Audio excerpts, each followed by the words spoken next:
talk a little bit about your first brand with Pattern Brands, Equal Parts. What is it? Yeah, cool. So on the pattern side, what we're trying to do, like the motto is like enjoy daily life, and talking a little bit about the burnout stuff. I think we kind of saw this opportunity to build a series of brands that are based on kind of everyday routines for young adults, people that are in their late 20s, early to mid 30s. And we looked at areas of the house that we thought could help anchor and support healthy routines. And so basically, a lot of research, again, going back to like US culture, and that's how I got into that, health kind of stuff, is like growth, maintenance, entropy. It's just grow, work more, work more, earn more, work harder. And it's for what? It doesn't make you happier. It doesn't make you more fulfilled. And so like, can as a society, especially the young adults that are emerging to start dictating societal culture, say, we don't need to work 60 hours a week. This doesn't make me happy. It doesn't make me actually save more money.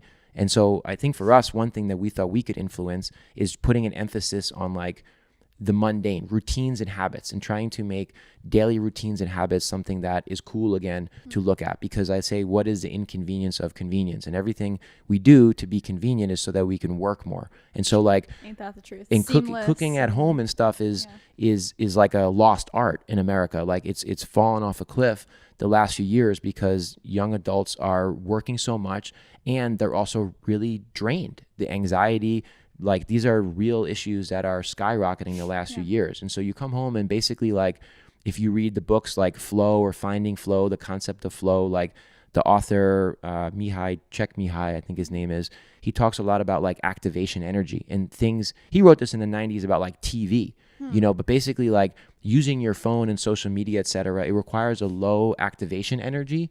So it's easier to just hop on your phone, order something on Seamless, scroll through social media, put on Netflix, and just kind of plop on the couch, and there's your night.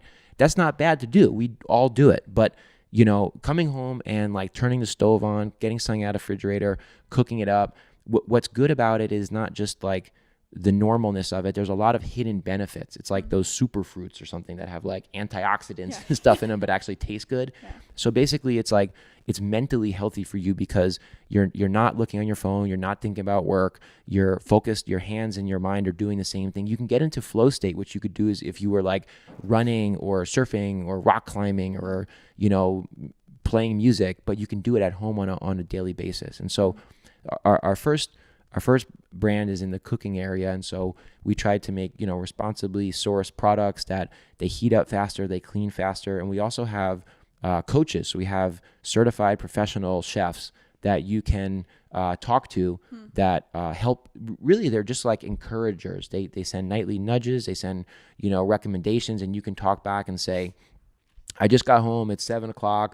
Like, I want to make something. I'm kind of tired. Like, can I just tell you what's in my fridge? And like, sure, no doubt. Like, let's see what you got. And cool. It's been helping people cook, overall as a brand that are interfacing with us more. And so we'd love to get more people that aren't really having routines around cooking. But right now we're focused on people who do have routines around cooking, supporting them and strengthening them, because they're the core group, which are saying, I understand the value of this in my life, but I still struggle with it on a weekly basis. With this new wave that we're seeing of brands, and there's definitely a side of things where I think consumers are way more conscious of what they're consuming. Hey, what materials is this made out of? There's that side of it, but there's also the side of how we're receiving things. And we talked about Seamless.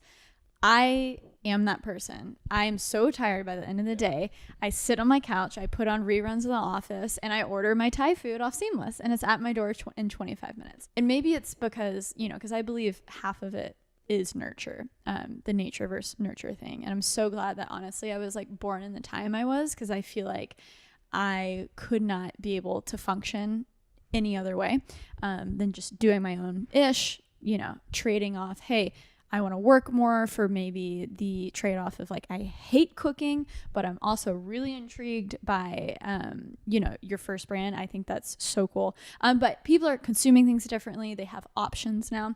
And the whole direct to consumer movement, I think I saw a tweet where you or someone else like kind of rephrased it with direct with consumer instead of direct to consumer. So can you kind of talk to this new trend and how maybe also it seems a little cyclical too, where I think we are going to end up in a state of, like, oh, people have gotten away from cooking. How can we use new methods to get back to the old grooves of things? But yeah, kind of walk me through what you've experienced in the past 10 years and how people consume products differently.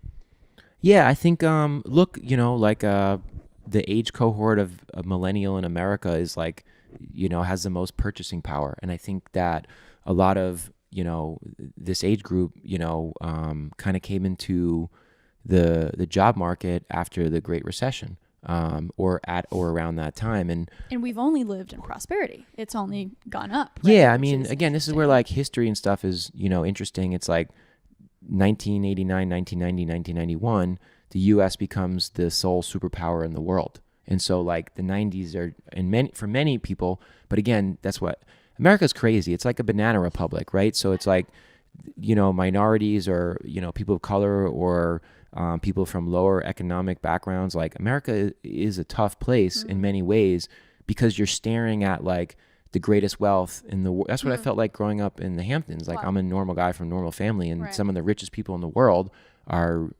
right there every day. And that's I've never heard the US metaphor be compared to a banana republic. Well, but yeah, it's just like the inequality index or whatever, like the GINI, Guinea or whatever. Like the US is so high compared to other industrialized nations. And so, but what I was saying is that like the 90s would be like simplified as a time of just like mass prosperity, right? And so like it just boomed into the early outs, and then it just kind of like, the roaring 20s into the great market crash of like 1929, whatever, it just came crashing down. And the people that suffered were young adults coming into, their prime. And so you go into, you paid all this money to go to college. And, if you see it all the way through, you get this degree, it meant nothing once you got into the job force. And then you're saddled with student debt, which just was like essentially unregulated in terms of the supply demand, like free market capitalism, essentially again. And so I think, consumers, they're more skeptical. They want to trust, brands and institutions because they lost trust. They want to see more transparently what do you really stand for? What are you going to do with my information? What are you going to do with my money? Like, why should I trust you? Why should I give you money? And so I think that like the blind consumer culture, capitalism, especially of the 90s into 2000, 90s is like, I love Nike, but like, what were they doing in terms of their work practices, right? It was just like the whole globalization of stuff. There were so many blind spots that people missed. And so I think consumers today, even Gen Z, which is younger than us, there's no faking the funk. They see, climate change. They see that inequality. They see all this stuff. It's just front and center. You can't like deny it. And so I think people want a lot more from their brands. I think for us, that's why we said direct with consumer. We're trying to be, again, it goes back to like the small town general store before mass, highway systems created big box retailers, which started this whole trend of things being impersonal. We're trying to do intimacy at scale and be personal and talk to people. They say, hey, why did you do this? I don't like this. This didn't work. Just talk back. Listen to them. What's so radical about that? I think businesses should be like people. They should have values. They should stand for stuff that you want to align yourself with. They should admit when they're wrong. They should take responsibility. They should say sorry. They should engage in dialogue and conversation versus all advertising and media is designed to be broadcast based. It just shoots one way and shut up and consume.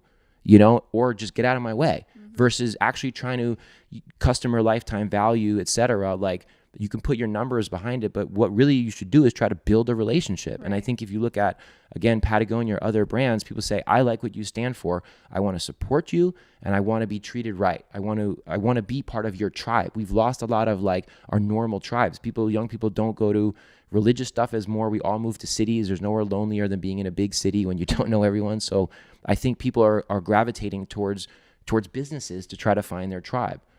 So I think understanding the responsibility that comes with being a business and market that sells stuff to people. And so that's part of our push also is like just be more responsible as a business. Just because it's easy or accepted doesn't mean to do it. And that's what I was saying before about like fighting gravity. It's like pushing back on the expected.